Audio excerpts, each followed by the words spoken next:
And finally tonight, a call for renewed ties with an Asian nation long isolated from much of the world. Margaret Warner has our story. It was a major turnaround for the United States. At a summit of Southeast Asian nations in Bali, Indonesia, President Obama today announced he's sending Secretary of State Hillary Clinton to Myanmar. After years of darkness, we've seen flickers of progress in these last several weeks. We want to seize what could be a historic opportunity for progress and make it clear that if Burma continues to travel down the road of democratic reform, it can forge a new relationship with the United States of America. For years, the isolated Myanmar, previously known as Burma, has been subject to U.S. and Western sanctions for its repression of political opponents, ethnic minorities, and even Buddhist monks.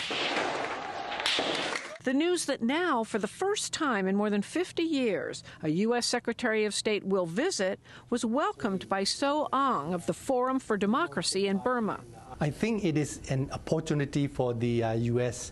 to ensure that the release of the political prisoners, as well as the ending attacks in ethnic areas in North and Eastern Burma, as well as inclusive dialogue, to bring about the national reconciliation in the country.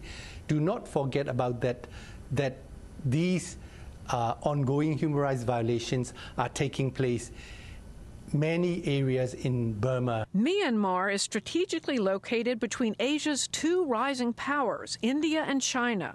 Both are major trading partners, but Myanmar angered the Chinese recently by canceling a Chinese dam project near their common border.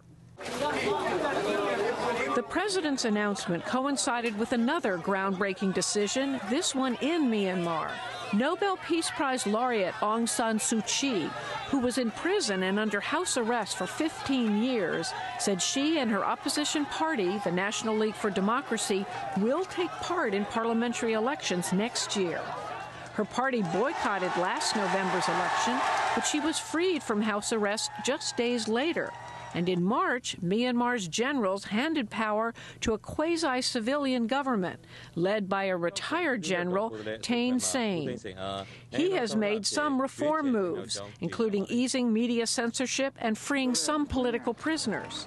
Secretary Clinton is expected to arrive in Myanmar 2 weeks from now.